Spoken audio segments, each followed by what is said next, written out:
Mengapa kita mengangkat tema agnostisisme? Karena sekarang kalau kita aktif di kalangan tertentu, terutama di kalangan milenial yang peduli terhadap persoalan-persoalan kehidupan, soal-soalan kehidupan, banyak yang mengaku sebagai agnostik atau mengaku sebagai orang-orang yang jenuh terhadap persoalan-persoalan agama yang menurut mereka agama telah gagal menciptakan sebuah sistem sosial yang baik, terutama pada penganutnya. Inilah yang membuat orang akhirnya dengan mudah mengaku dirinya sebagai agnostik.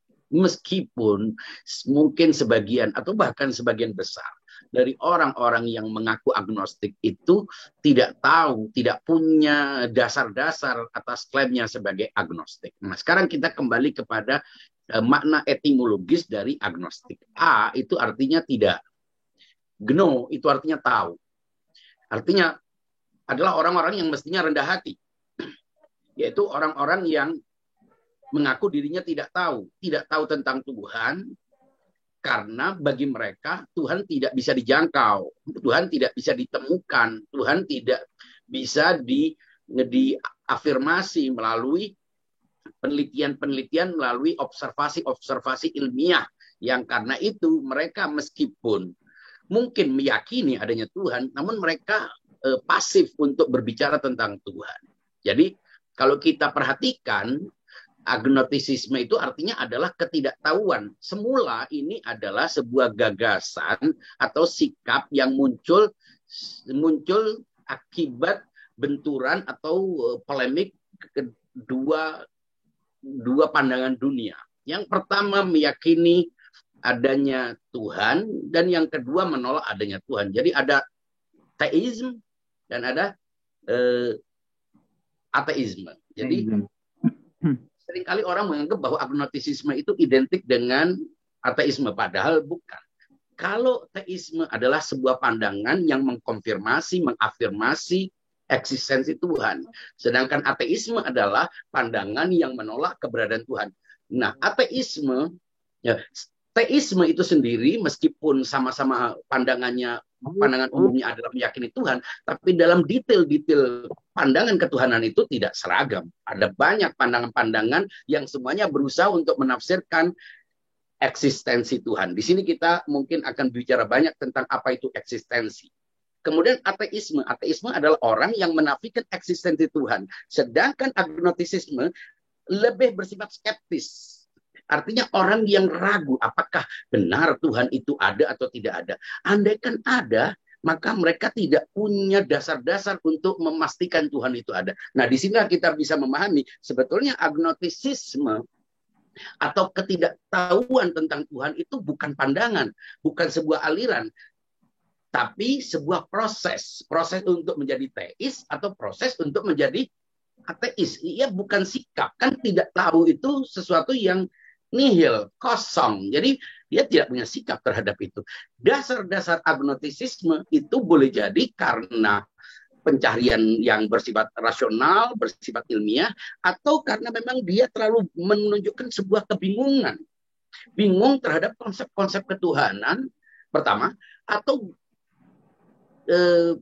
kecewa terhadap gagasan-gagasan ketuhanan yang direpresentasi oleh kelompok-kelompok yang cenderung mengklaim dirinya adalah representasi Tuhan, yang akhirnya justru memperlakukan umat itu sebagai hambanya. Jadi ada kesan orang-orang yang selalu mengatasnamakan Tuhan, mengatasnamakan orang-orang yang percaya kepada Tuhan, justru mengeksploitasi ketuhanan demi tujuan-tujuan kekuasaan. Dan itu sering terjadi memang. Kita lihat sendiri, banyak orang yang justru setiap kali melakukan tindakan-tindakan destruktif, klaimnya adalah ketuhanan.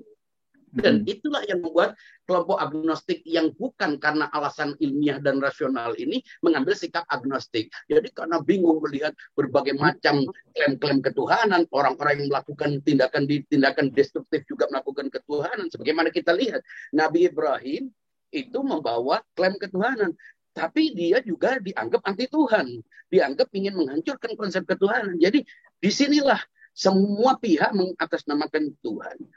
Nah, orang-orang tertentu yang sedangkan ateisme sejak semula sudah berangkat pada penolakan terhadap eksistensi Tuhan. Jadi mereka bukan lagi tidak tahu, mereka tahu tidak ada Tuhan. Dan ekspresi ateisme itu juga tidak seragam. Ada macam-macam penolakan terhadap Tuhan. Ada karena curiga bahwa itu adalah rekayasa kaum borjuis yang ingin menguasai kelompok masyarakat bawah dengan klaim ketuhanan.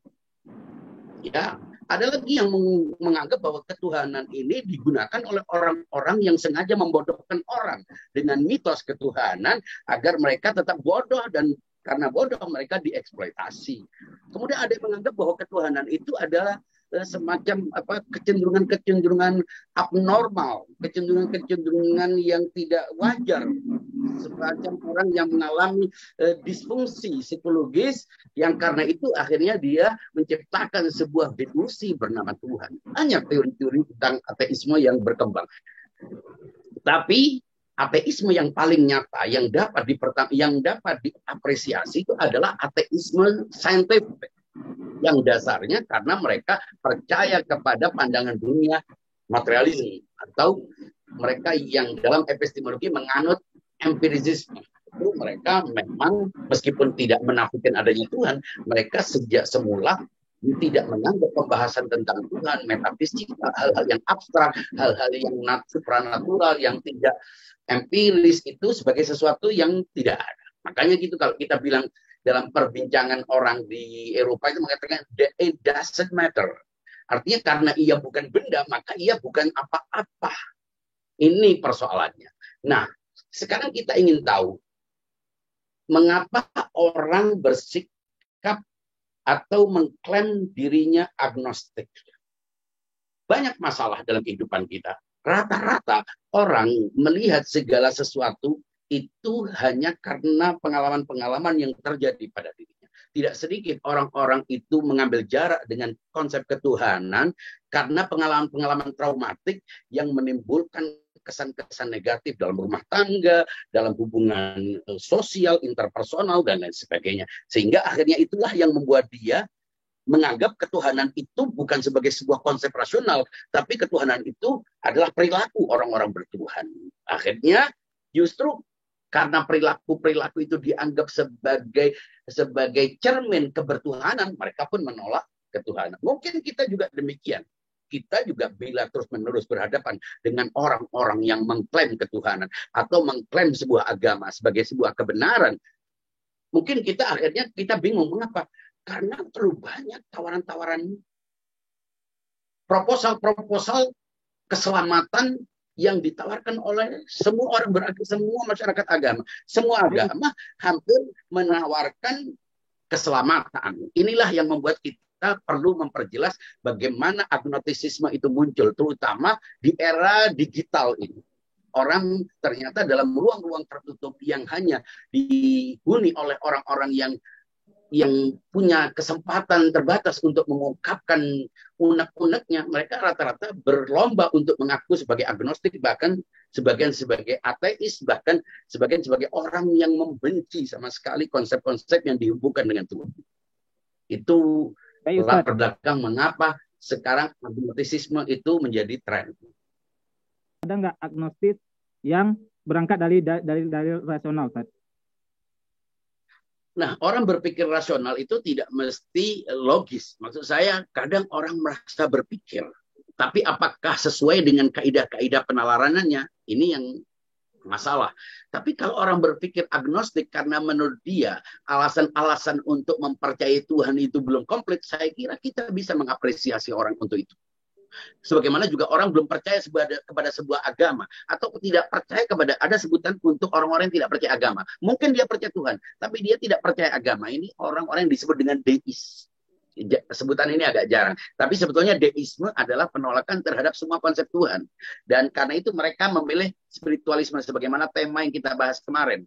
Mereka jenuh melihat konsep-konsep ketuhanan yang bertaburan, semuanya baik, semuanya kasih sayang, rahmatan lil alamin, dan lain sebagainya, tapi tidak pernah terbukti dalam perilaku sebuah masyarakat. Akhirnya mereka cenderung memilih perennial, seorang perennialis, seorang spiritualis, seorang yang lebih percaya kepada etika-etika kemanusiaan yang lebih luas, lebih universal, lebih tidak dibatasi oleh polemik-polemik dan konflik-konflik yang justru muncul karena klaim agama. Dari sini kita tahu bahwa ada orang yang menjadi agnostik bukan karena kebencian kepada konsep ketuhanan, bukan karena trauma, bukan karena pengalaman-pengalaman buruk dengan orang-orang yang mengaku beragama, tapi murni karena dia belum mendapatkan informasi penjelasan yang benar tentang ketuhanan. Kita harus akui, dalam masyarakat beragama, konsep-konsep ketuhanan cenderung dihindari. Dan orang ditakut-takuti untuk berbicara tentang Tuhan. Dianggap orang itu akan justru menolak Tuhan. Jadi orang lebih cenderung bagaimana melaksanakan ibadah ketimbang dia berbicara tentang bagaimana mestinya beragama. Apa alasan orang beragama. Dan sebelum beragama, bagaimana orang bertuhan. Kita kan sudah terbiasa itu. Mungkin karena Ulil dan teman-teman yang lain itu terbiasa dengan studi filsafat tentang ketuhanan, mungkin itu tidak dialami. Tapi orang-orang luar kalau kita lihat tidak ada yang bicarakan bagaimana membicarakan konsep ketuhanan. Wujud Tuhan itu apa dimaknai? Itu tidak ada. Orang keburu beragama akhirnya mempersepsi Tuhan dengan caranya yang justru bertentangan dengan konsep ketuhanan. Ini yang membuat orang kadang-kadang ragu untuk meyakini konsep ketuhanan. Kita lihat klaim Tuhan itu banyak, Tuhan itu satu, Tuhan itu menyatu dengan alam dan lain sebagainya, itu kan menunjukkan betapa carut-marutnya konsep ketuhanan. Dan mengapa orang berbeda tentang konsep ketuhanan? Karena tidak bersepakat tentang apa itu yang disebut dengan eksistensi. Jadi urutan logisnya mestinya orang itu memastikan dulu apa itu yang disebut dengan realitas, eksistensi, atau wujud. Kita sepakat itu dulu dengan semua persoalan-persoalannya, kemudian kita baru berbicara tentang Tuhan. Apakah Tuhan itu bagian dari eksistensi itu, ataukah Tuhan adalah sesuatu yang di luar eksistensi? Ini yang kita harus perjelas. Setelah itu baru bicara tentang agama, karena agama urutannya itu setelah bertuhan. Nah, kita mungkin sebagian dari kita sudah keburu beragama, keburu beramal, tapi dia tidak mengerti tentang konsep ketuhanan. Maka dari itu banyak orang yang anggap problem hubungan antar agama, perbedaan antar agama itu perbedaan ketuhanan. Padahal mestinya tidak ada perbedaan ketuhanan. Tidak ada orang yang mengklaim eksistensi Tuhan berbeda dengan eksistensi. Mungkin sebutannya berbeda. Dan itu yang akan kita bahas nanti pada sesi lain. Antara Allah, Tuhan, God, Sang Yang, dan sebutan-sebutan lain. Kadang orang berbeda sebutan nama. Tapi ternyata yang dimaksud adalah sebuah kekuatan adikodrati yang merupakan sebab bagi wujudnya alam semesta ini. Itu kira-kira. Ketika ada seorang teis, orang yang bertuhan, sekaligus dia skeptis, Ustaz. Dia skeptis terhadap ketuhanan, terhadap sifat-sifat Tuhan, Ustaz. Bisakah dia termasuk golongan-golongan yang agnostik, Ustaz? Agnostik seperti saya katakan tadi, agnostik itu sebetulnya adalah orang yang tidak menemukan alasan. Mungkin suatu saat dia ketika bertemu dengan orang yang mampu menjelaskan konsep ketuhanan secara komprehensif dengan argumen-argumen yang meyakinkan, dia beralih dari agnostik menjadi gnostik. Dari tidak tahu menjadi tahu. Atau sebaliknya, dia makin yakin bahwa memang Tuhan itu unexist, Tuhan itu tidak ada. Bagi saya, tidak penting orang meyakini Tuhan ada atau tidak ada. Karena apa? Karena itu dilandasi oleh mindset awalnya. Yang lebih penting bagaimana dia mempersepsi ada.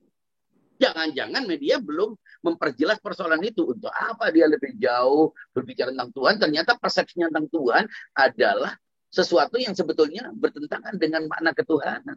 Ini yang problem. Nah, satu hal yang mungkin Ulil juga pernah mendapatkan. Kita ini mengabaikan persoalan ada, tapi lebih banyak berbicara tentang apa.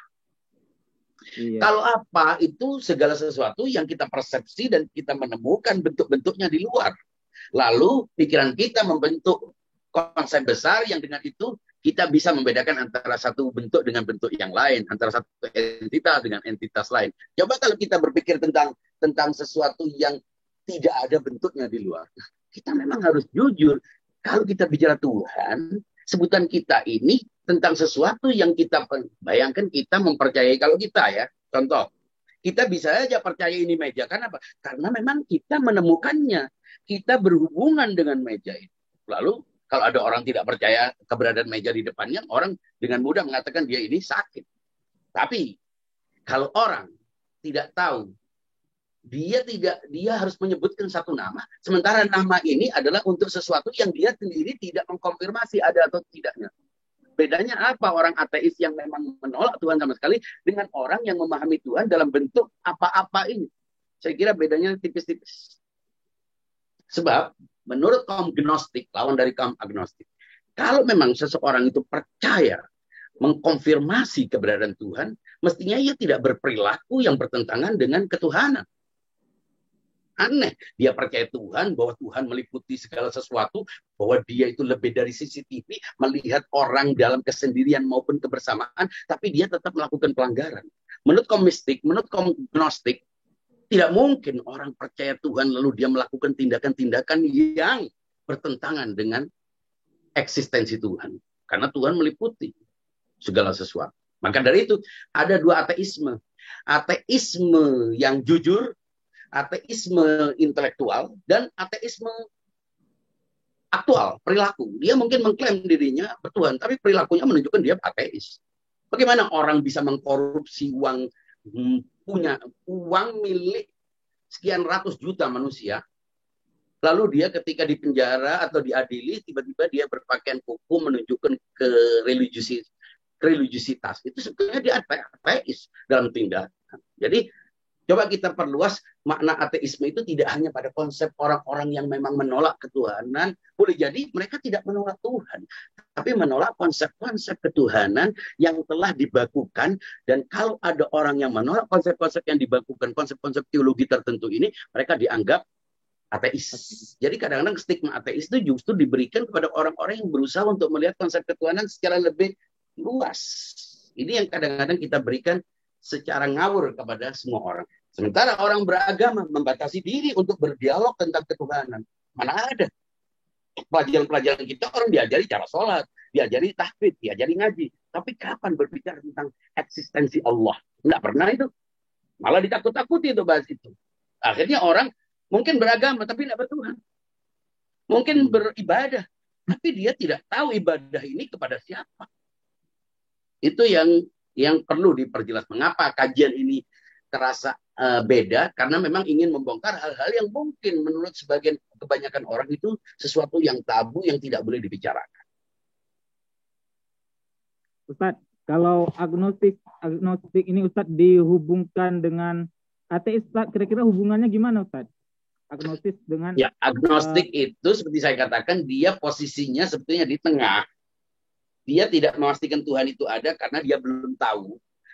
Dia tidak tahu apakah Tuhan itu ada ataukah Tuhan itu tidak ada. Jadi persoalannya pada eksistensi.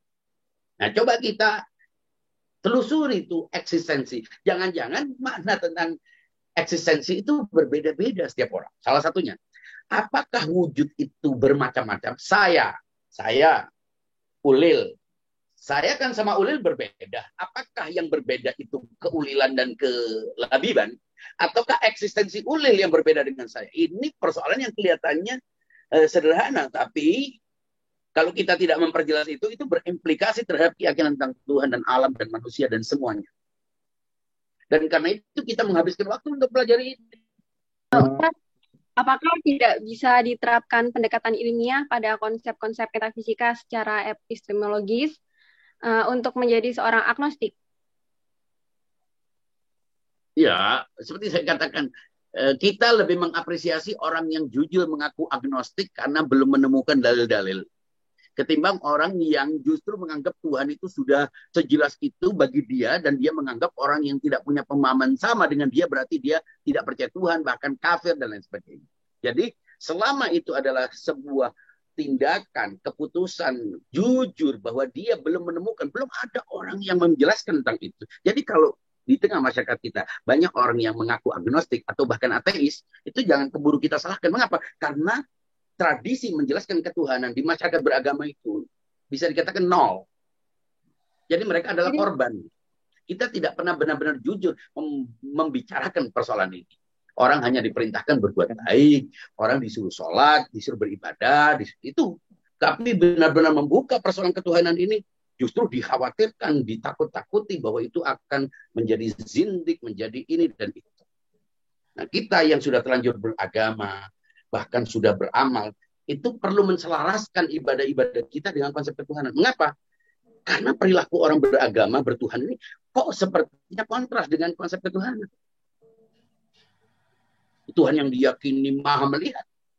Tuhan yang diyakini akan memberi ganjaran kepada perbuatan baik, orang yang melakukan perbuatan baik, dan orang yang melakukan perbuatan buruk. Ganjaran berupa pahala, siksa, itu kan semuanya konsekuensi dari keyakinan akan adanya Tuhan. Lalu mengapa kita berbuat dosa? Lalu mengapa kita tidak peduli terhadap hak orang lain? Itu mencerminkan ini agnostisisme yang terselubung atau ateisme yang tersembunyi. Boleh jadi begitu. Sebab mestinya kalau percaya Tuhan, ya perilakunya mencerminkan ketuhanan. Kan kita disuruh meniru Tuhan. Artinya meniru kebaikan Tuhan. Bagaimana Tuhan itu merangkul, bagaimana Tuhan itu tegas, bagaimana itu kan semua sifat-sifat kebaikan adalah sifat-sifat Tuhan yang harus diadopsi oleh manusia sebagai hamba. Tapi kita lebih banyak memperdebatkan Tuhan, lebih banyak mengklaim ketuhanan, lebih banyak menjadikan Tuhan sebagai alasan untuk mengintimidasi, mendiskriminasi orang lain atas nama Tuhan. Dan tidak sedikit orang yang terbunuh, para sufi, para filosof itu dibunuh karena pandangan-pandangan mereka tentang Tuhan yang sebetulnya justru itu adalah ekspresi ketuhanan yang paling jujur. Lihat saja sejarah para sufi-sufi yang akhirnya dianggap murtad dan dibunuh. Jadi Ustadz, sebenarnya jadi agnostik itu ada yang teis juga berarti ya? Iya, proses untuk menjadi teis. Ya, proses untuk menjadi teis. Kita tidak bisa menyalahkan orang hanya karena klaimnya. Boleh jadi, nah sebagian juga bukan benar-benar agnostik, tapi sekedar klaim untuk menunjukkan bahwa dia berkelas, bahwa dia itu cerdas, bahwa dia itu kritis, sekedar prestis. Ya, itu aja. Karena dia orang yang terpelajar, karena dia itu memiliki kemapanan sosial, jadi dia perlu menyempurnakan statusnya dengan klaim ateis atau agnostik. Itu banyak. Itu bukan termasuk agnostik yang kita bicarakan.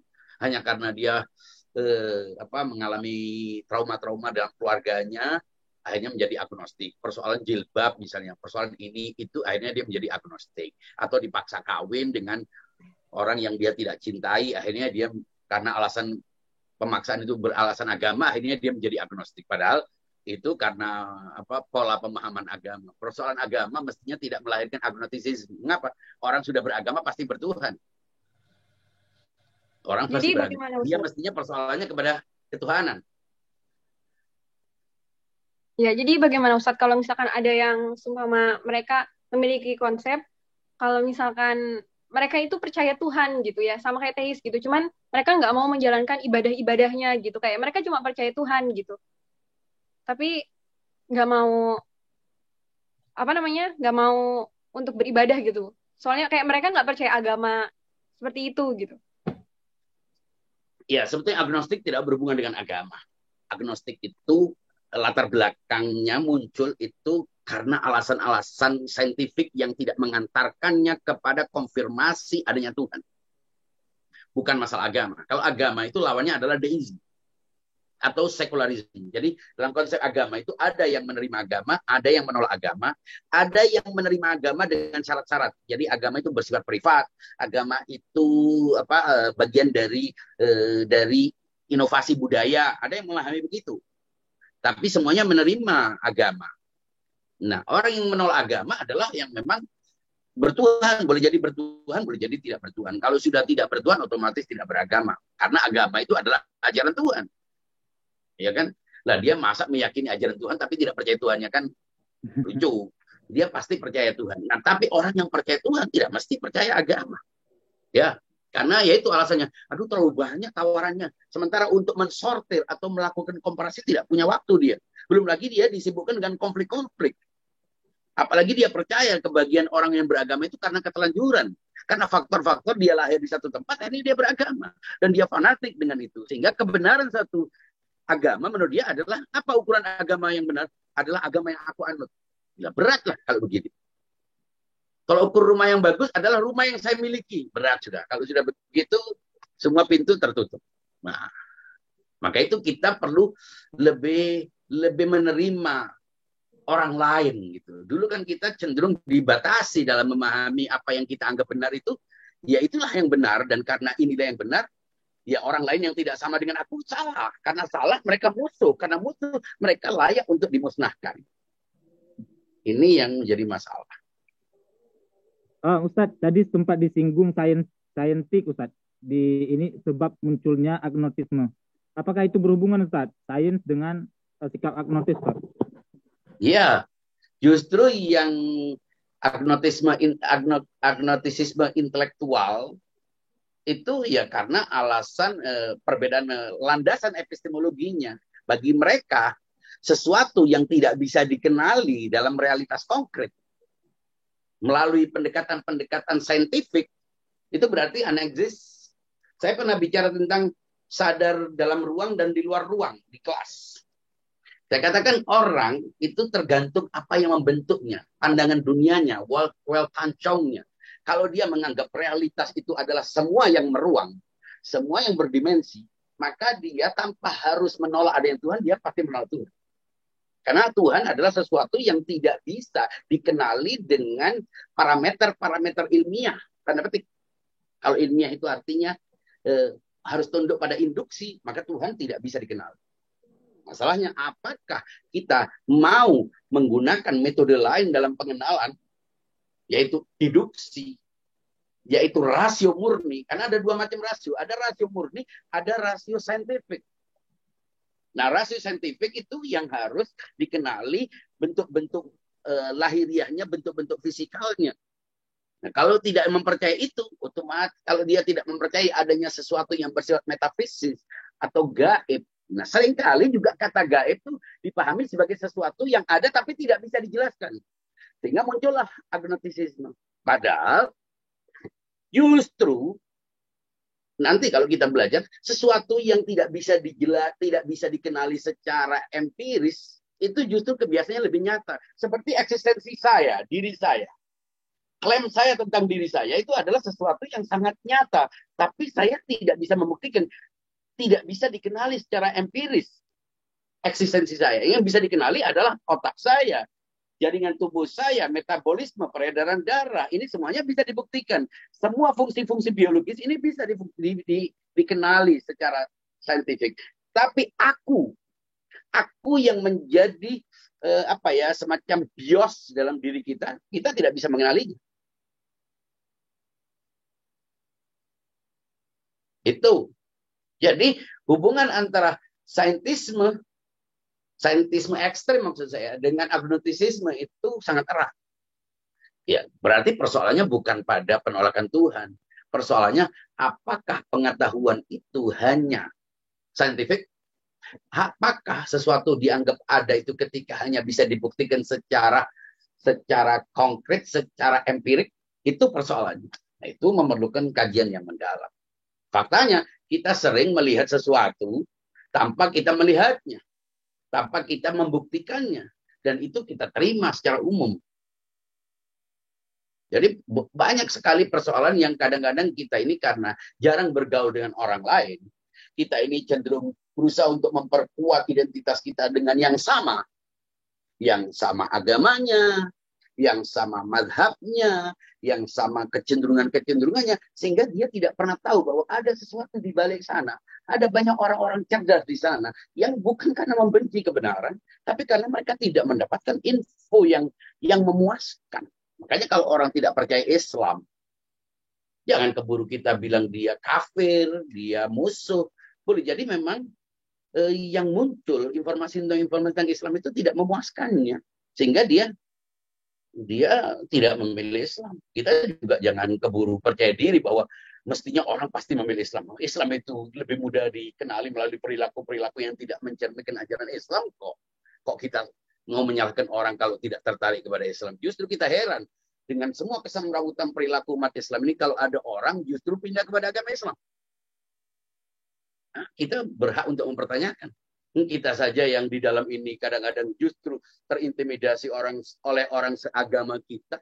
Kok ada orang dari luar tiba-tiba tertarik ketika semua orang berusaha untuk menggambarkan agama Islam ini agama yang tidak toleran. Masyarakat umum masyarakatnya itu cenderung resisten terhadap orang yang berbeda. Tiba-tiba ada orang yang entah karena apa tertarik untuk kepada Islam ini. Dan sebagian orang yang mengaku dirinya tertarik pada Islam kemudian dianggap mu'alaf, itu justru menjadi pemantik intoleransi biasanya. Makanya harus dicurigai kalau ada orang tiba-tiba memeluk agama Islam. Jangan-jangan dia mencari panggung. Karena memang umat Islam biasanya euforia. Langsung memberi panggung buat orang yang TK langsung dia menjadi seorang guru besar. TK di sebuah agama tiba-tiba menjadi profesor dalam agama yang baru dimasukinya. Ini kan lelucon. Pasti ada sesuatu. Persis seperti sekarang ini kita melihat beredar video-video yang saling menjelekkan agama. Ada yang menjelekkan Islam dengan berbagai macam cara. Nah, itu juga ada lagi yang menjelekkan agama Kristen, ada agama lain. Yang saya lihat itu semuanya adalah permainan hanya untuk mencari subscriber, untuk mendapatkan uang dengan itu tanpa kita perlu menganggap itu merepresentasi agama. Karena mestinya kalau agama itu tidak mengajarkan kebencian. Kan itu pemahaman kita. Baik Ustaz. Nah, kalau tadi kita membahas agnostis dan ateis, sekarang kita beralih ke orang yang bertuhan Ustaz. Sepertinya kita perlu mendefinisikan bertuhan di sini Ustaz. Apakah bertuhan yang dimaksud adalah cukup meyakini Tuhan itu ada atau bagaimana Ustaz? Ya. Percaya kepada Tuhan itu ada dua macam kepercayaan. Percaya kepada eksistensi Tuhan atau percaya kepada Tuhan. Sebagaimana kita bilang, kita ini percaya kepadamu. I trust you. Atau I believe in you. Itu beda. Kalau yang kita maksud dengan percaya kepada Tuhan itu artinya percaya Tuhan itu percaya kepada apa yang disampaikan oleh Tuhan. Itu berbeda dengan percaya Tuhan itu eksis atau tidak. Ada dua macam kepercayaan. Nah, kepercayaan kepada eksistensi Tuhan itu menempati urutan pertama sebelum kita percaya kepada ajaran Tuhan. Nah, masalahnya bagaimana kita bisa percaya adanya Tuhan kalau kita sendiri belum memperjelas maksud adanya itu apa? Karena kebanyakan orang ada itu, coba kalau kita nyuruh anak kita untuk tolong ambilkan pen di situ. Kita sudah terbiasa, dia akan katakan, pen itu tidak ada. Bukan kita mengatakan saya tidak menemukan pen. Kenapa? Ya karena kita manusia itu cenderung mengkonfirmasi apapun yang terinderakan. Kalau tak terinderakan berarti tidak ada. Padahal tak terinderakan mestinya tak ditemukan. Karena apa yang tertangkap oleh indera kita itulah yang seringkali kita anggap ada atau tidak ada. Nah, dari sini kita harus memperjelas apa yang dimaksud dengan ada. Dan para filosof, para pemikir itu sejak berabad-abad sampai sekarang itu berdiskusi, berpolemik untuk memperjelas apa yang dimaksud dengan ada. Kita tidak bisa mempertanyakan ada. Dan seringkali orang memperlakukan ada itu sebagaimana memperlakukan benda-benda. Ya, benda-benda ini, hal-hal yang kita lihat itu semuanya berbeda-beda kan. Kalau tidak berbeda-beda, kita tidak akan bisa mengenali. Andaikan hikmiyah ini dengan ulil tidak berbeda, saya tidak bisa mengenali ulil, saya juga tidak bisa mengenali hikmiyah. Tapi karena ulil dan hikmiyah itu berbeda, saya bisa mengenalinya. Nah, eksistensi itu tidak sebagaimana hikmiyah dan ulil. Mengapa? Eksistensi itu sama. Kalau kita membagi dalam kehidupan kita, 1 ditambah 1 sama dengan 2. Karena apa? Karena 1 dengan 1 yang kedua, itu tidak sama. Makanya kita bagi bisa menjadi 2. Tapi dalam eksistensi, dalam wujud, itu kita tidak bisa membagi wujud 1 ditambah wujud 1 sama dengan 2 wujud. Mengapa? Karena wujud itu berarti dia tidak berpasangan. Eksistensi itu tidak berpasangan. Tidak ada sesuatu yang disebut dengan ada 1, ada 2, ada 3, ada 4. Nah, seringkali orang menganggap ada itu sudah terprofil pada benda-benda, pada entitas-entitas yang beragam. Sehingga ketika bicara tentang Tuhan, Tuhan pun dimasukkan di salah satu item-item yang dalam dalam macam-macam ada itu. Dia tidak punya. Saya ini kalau Anda, saya semua, kita bisa berbicara setelah melihat gelas, kemudian berbicara tentang gelas. Berimajinasi tentang gelas. Ya, mengapa? Bahannya sudah ada. Pernah melihat gelas. Atau berfantasi tentang kuda terbang. Bisa. Mengapa? Karena kita pernah melihat kuda dan pernah melihat terbang. Tapi berbicara tentang Tuhan, kita tidak pernah punya contohnya, sehingga kita tidak bisa berimajinasi. Lalu konsepsi kita yang kita sebut dengan Tuhan itu kemana? Faktanya itu kemana? Berbicara tentang wujud, wujud itu kemana? Apakah mungkin kita berbicara tentang wujud? Sementara yang kita lihat adalah meja, kursi, lantai. Nah, apakah lantai ini ada? Kalau lantai ini ada, berarti tidak ada sesuatu selain lantai. Ini yang kita bahas. Nah, orang terlalu rumit untuk memahami.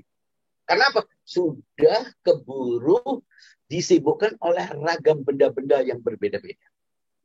Dan ketika harus mengkonsepsikan Tuhan, satu-satunya kata yang tidak punya fakta luar secara empirik adalah Tuhan. Bukan satu-satunya.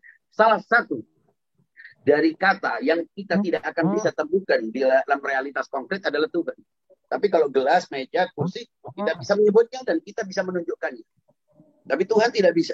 Nah, apakah keyakinan kita tentang Tuhan sama dengan keyakinan kita tentang kursi, meja, gelas, dan lain sebagainya? Beda. Berarti harus ada cara untuk memahami Tuhan. Nah, orang-orang saintis yang ekstrim itu menganggap karena dia tidak bisa dikenali. Tidak bisa dikenali. Mungkin ada, tapi tidak bisa dikenali. Jadi agnostik. Atau dia memastikan tidak ada sesuatu yang tidak bisa dikenali dengan pendekatan ilmiah atau empiris ini. Dan karena tidak bisa dikenali, Tuhan tidak ada. Jadi pilihannya, dia mungkin meyakini tapi tidak ditemukan. Dan karena tidak ditemukan, tidak bisa dikenali. Karena tidak bisa dikenali, tidak perlu dibicarakan. Dia menjadi agnostik. Tapi kalau dia mengatakan memang tidak ada sesuatu di luar ruang. Di dalam ruang ini, eksistensi adalah ruang. Dan karena di ruang ini tidak ada sesuatu yang disebut dengan Tuhan, yang punya sifat-sifat yang melampaui ruang, maka Tuhan tidak ada. Jadilah ateis. Nah, kita kalau memang bertuhan, mestinya Tuhan di luar ruang. Nah, bagaimana kita meyakini sesuatu di luar ruang, sementara pengetahuan kita itu hanya bisa menjangkau sesuatu yang dalam ruang dengan pendekatan ilmiah kita. Bagaimana caranya? Caranya kita harus meyakini ada sesuatu sebelum ruang. Itulah yang kita sebut dengan eksistensi. Nah, Tuhan adalah eksistensi di luar ruang. Artinya dia tidak dibatasi oleh ruang. Bayangkan kalau kita berbuat sesuatu karena sesuatu yang ada di luar ruang. Jangan-jangan memang tidak ada. Itu yang membuat kadang-kadang kita terpikir untuk, jangan-jangan ini cuma kesepakatan orang. Dan itu muncul dalam perilaku buruk kita, perilaku zalim kita. Kenapa? Nah, karena memang tidak ada yang mengawasi, tidak ada sebuah pengadilan. Ya buat apa kita harus terbebani oleh delusi tentang sesuatu yang memang tidak nyata. Gitu. Dari situ akhirnya bibit orang berbuat yang kita sebut dengan ateisme aktual. Ateisme dalam perilaku, meskipun klaimnya bertuhan. Apakah proses mengenal Tuhan harus terlebih dahulu melalui pengenalan terhadap utusan Tuhan? Mampukah hanya dengan mengandalkan cara berpikir, merenungi keberadaan sekitarnya saja? Gitu, Ustaz. Apakah mengenali Tuhan dengan utusan Tuhan? Itu ya pertanyaan. Ya, apakah proses mengenal Tuhan harus terlebih dahulu mengenal pengenalan terhadap utusan Tuhan gitu, mungkin nabi gitu kan ya? Itu justru mampukah hanya dengan mengandalkan cara berpikir? Jelas tidak mungkin kita mengenali Tuhan dari utusan Tuhan. Nah, Tuhannya belum bisa dibuktikan, bagaimana bisa memastikan bahwa dia utusan? Loh, ayahnya belum ada kok kita sudah percaya anaknya. Kita belum membuktikan bahwa dia adalah ibunya. Bagaimana memastikan bahwa dia, kita mengenali ayahnya, bahwa dia ayah dari anaknya. Nah, anak itu konsekuensi dari meyakini bahwa dia adalah seorang ibu atau seorang ayah.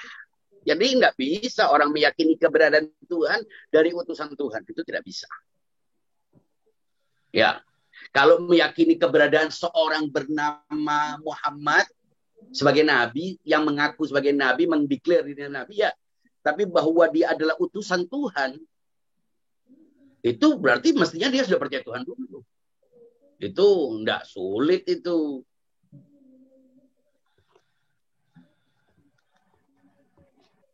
Baik. Ya. Jadi ya. itu salah kalau orang membuktikan keberadaan Tuhan dari utusan Tuhan. Tapi kalau ingin mengetahui ajaran Tuhan dari utusan Tuhan. Ya, terima kasih Ustadz Labib dan teman-teman. Saya sebetulnya tertarik tadi pernyataan atau mungkin sebetulnya sudah sangat komprehensif ya. Tapi saya jadi mempertanyakan tadi kejujuran agnostik ya.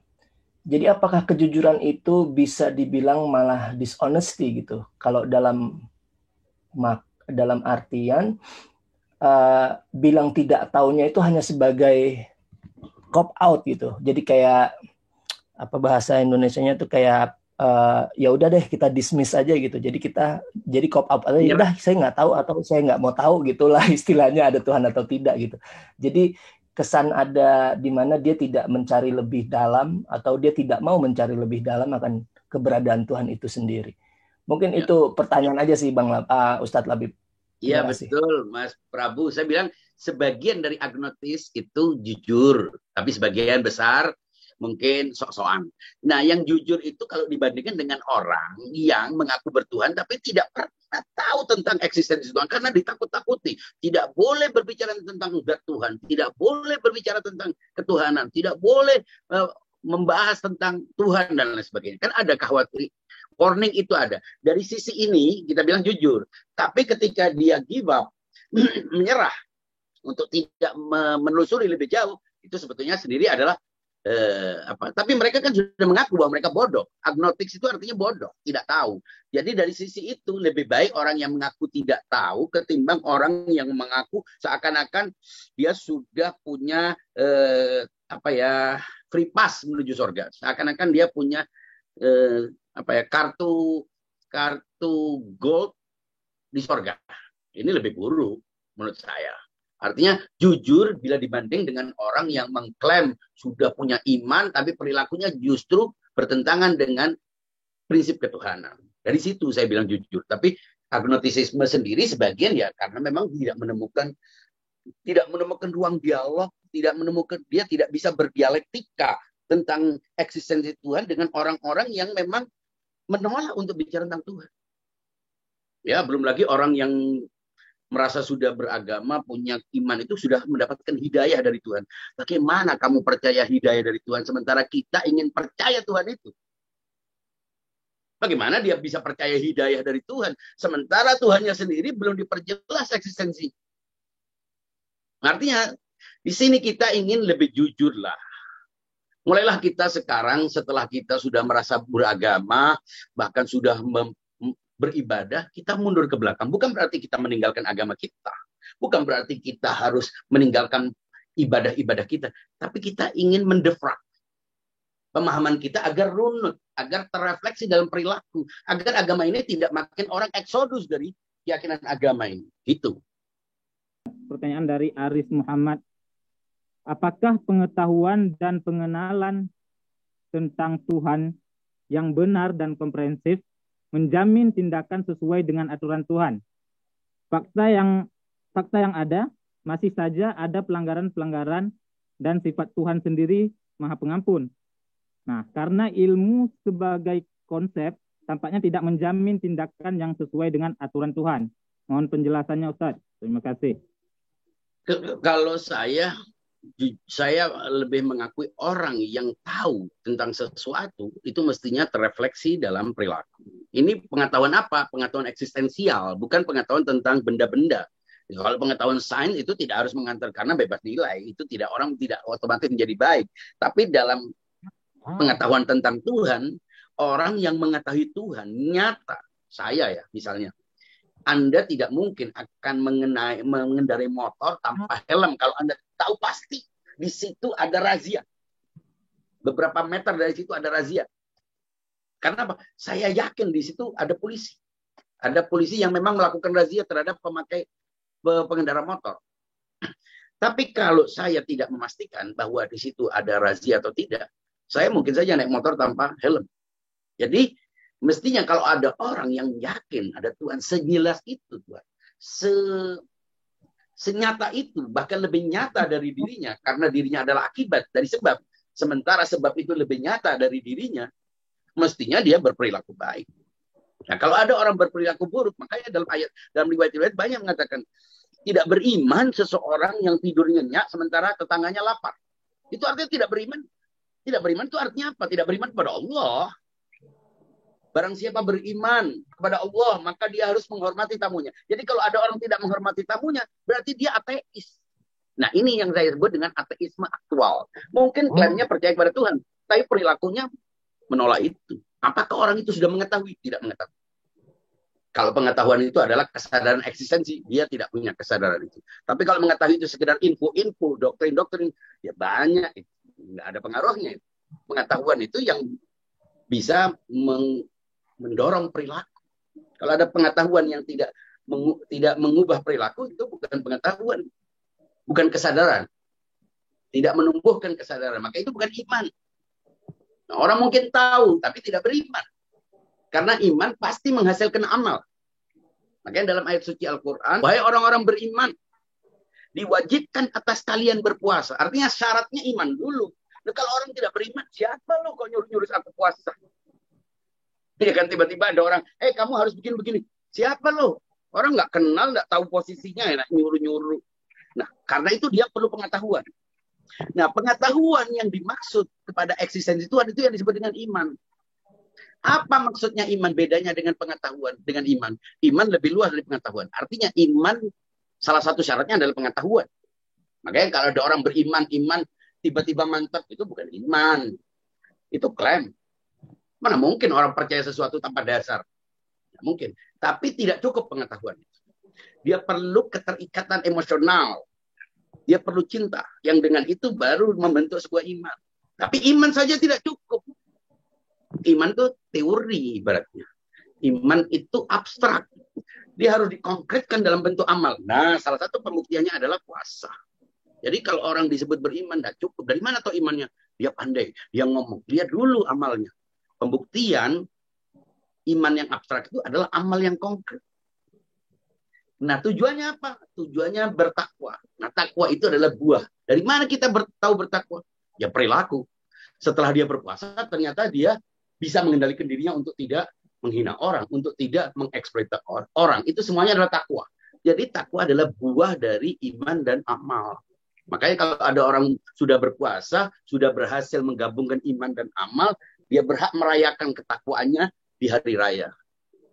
Itu artinya hari raya itu adalah pesta kemenangan dia untuk bisa mengimplementasikan iman dalam amal. Salah satu amal adalah berpuasa.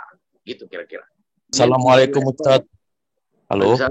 Ya. Assalamualaikum. Izin bertanya Ustadz. Tadi menarik Ustadz penjabarannya. Tapi saya ingin bertanya, efek dari orang yang menjadi agnostik khususnya kepada masyarakat lingkungan itu saya belum dapat Ustadz. Apa ya Ustadz? Apakah dia menjadi fobia kepada orang-orang yang beragama yang sekarang kan juga cenderung di beberapa negara, bahkan di Indonesia juga sudah ada gitu loh. Jadi efek daripada orang agnostik terhadap lingkungan dan masyarakat sekitar dan orang lain. Dan yang kedua yang saya menarik itu adalah tentang agnostik dan sekulerisme. Nah, kalau sekuler ini kan cenderung yang saya ketahui Ustadz ya, itu muncul di zaman Renaissance, zaman pencerahan di Eropa karena perlawanan terhadap para agamawan yang saya ketahui begitu ya Ustadz. Melawan para agamawan. Nah, bagaimana dengan agnostik hubungannya? Apakah mereka juga sebenarnya ada faktor ingin ngelawan, khususnya kayak di Indonesia lah, ulama-ulama nih Ustadz. Kita kan tadi Ustadz juga sedikit singgung tentang para agamawan gitu loh Ustadz.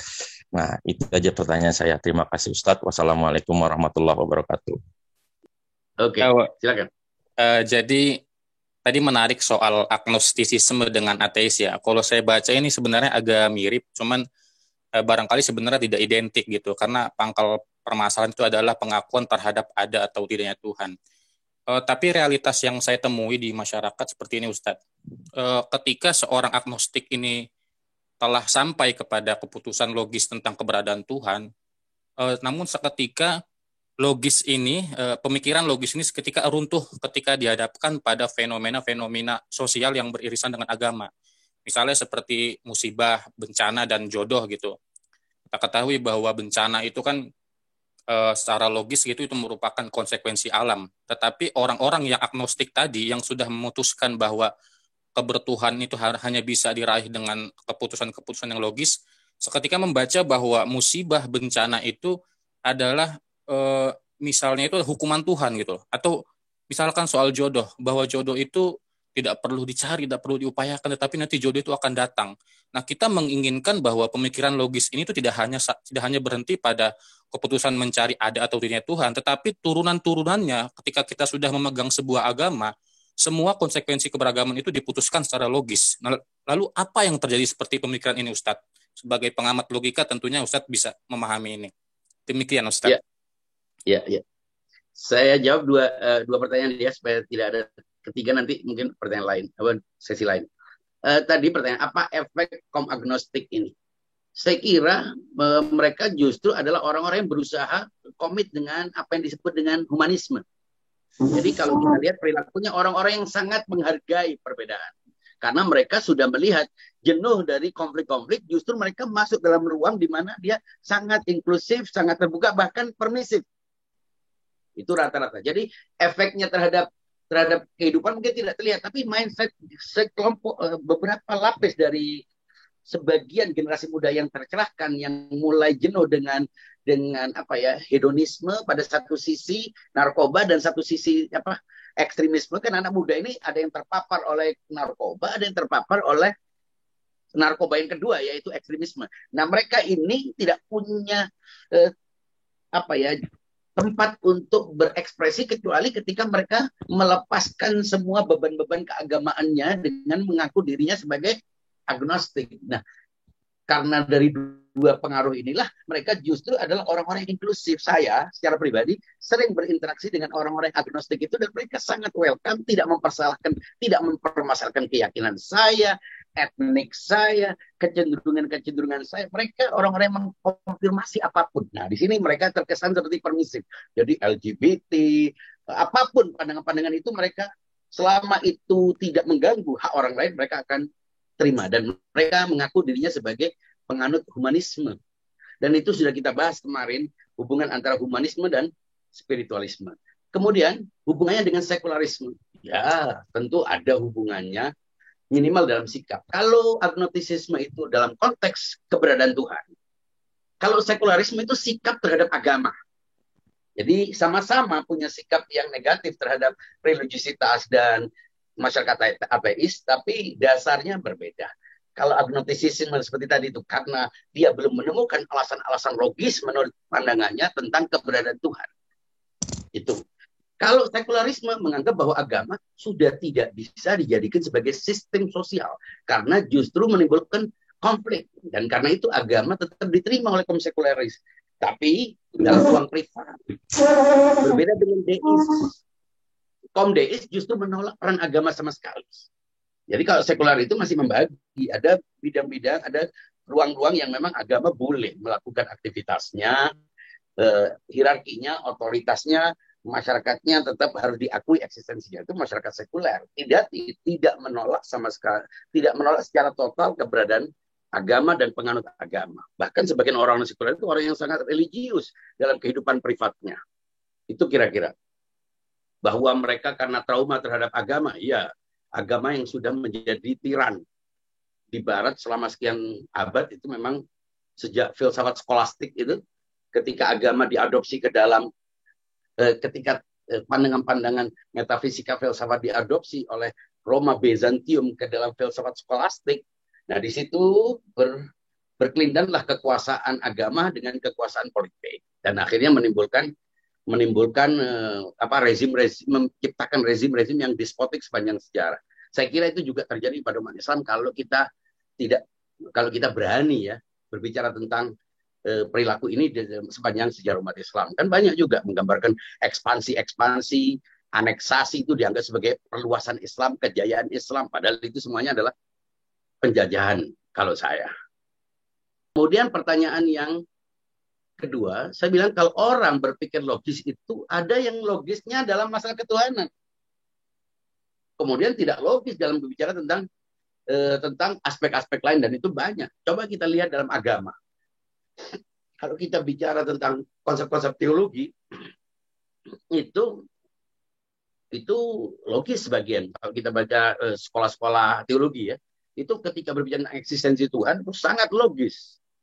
Ya, sangat logis dengan prinsip-prinsip aksiomatik yang kuat. Tapi ketika sudah masuk dalam agama, di situ mulai ada doktrin yang irasional, mulai ada khurafat dan lain sebagainya, sehingga akalnya juga diliburkan di situ. Masih lumayan dia masih berbicara, masih logis ketika berbicara ketuhanan. Ada yang sama sekali menolak bicara ketuhanan.